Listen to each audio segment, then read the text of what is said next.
everyone. Today I'm your teacher. I'm teaching how to use participle conjunction. Not only recognize, but also be good at using it. This is today's topic. And first, I would like to introduce myself. My name is Sia. I'm 20 years old. I'm sophomore in Fuzhou Catholic University, and my major is occupational therapy. So, let's continue. What's the purpose of participle conjunction? I'll explain detail, and students, you need to listen carefully.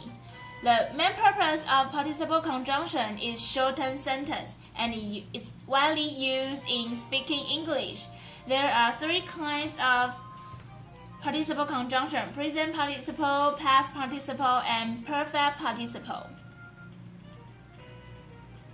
And the first, the present participle, is the ing form and also can be used to shorten or combine active clauses that have the same subject. The sentence has the same tense, and also the subject need to be the same.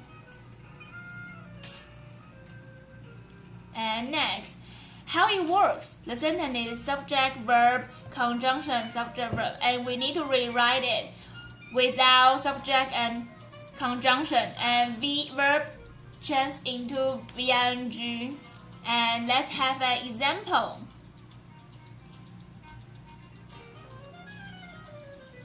Like, because I'm ill, I could not go to work. And you need to remember, we don't need conjunction anymore, so we can delete because and I. So rewrite it: being ill, I could not go to work. You understand? And the past participle. Past participle is the ed form. The past participle can also be used to shorten or combine passive clauses that have the same subject. So, like the perfect participle is also the same meaning, just the tense different. And the form is subject and BPP conjunction subject verb. And we need to rewrite it. The sentence is without subject and be verb, just continue verb VPP, and we don't need conjunction anymore.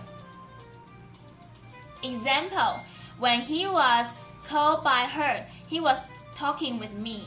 So the answer is called by her, he was talking with me. So we don't need when anymore, just when is conjunction. So do you understand? And the third, perfect participle is the most difficult one. The perfect participle can be used to shorten or combine clauses like we told. And the first meaning is one action, the one where the perfect participle is used, is complete before the next action starts. Example: she bought a bike and cycled home. Like, you need to notice that we don't need a subject anymore, so rewrite it with having bought a bike, she cycled home.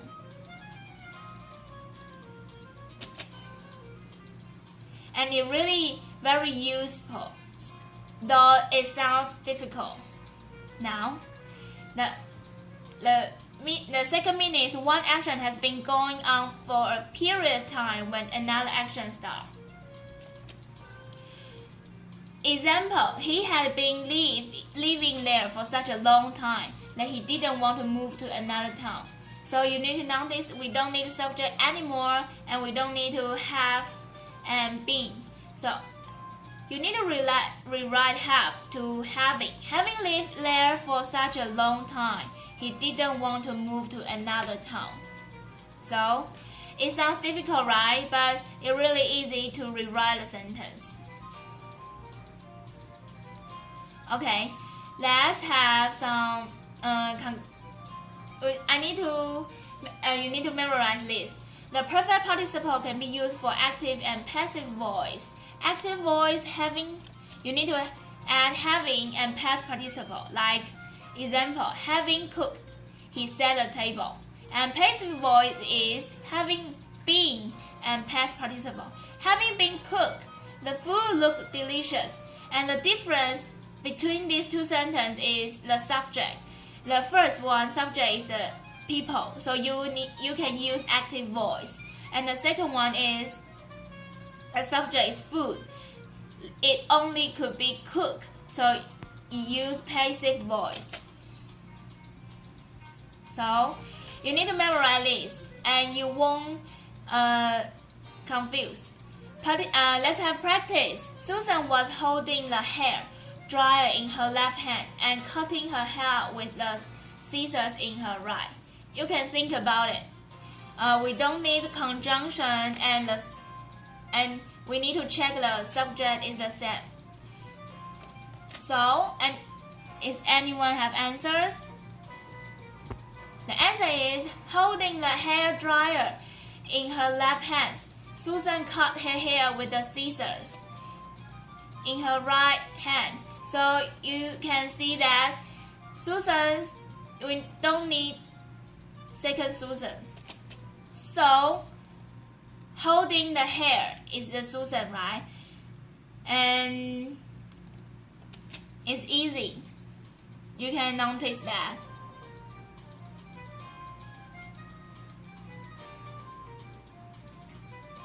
The second practice is after Susan had washed her hair, she reached for the hair dryer and scissors. So how to rewrite it? You can think about it.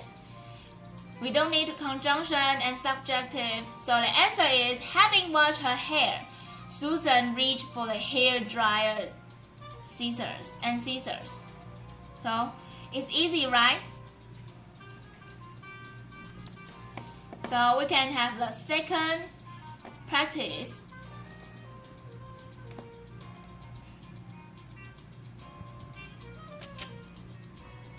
The practice is her hair was blown to right by the hair dryer and could easily be cut.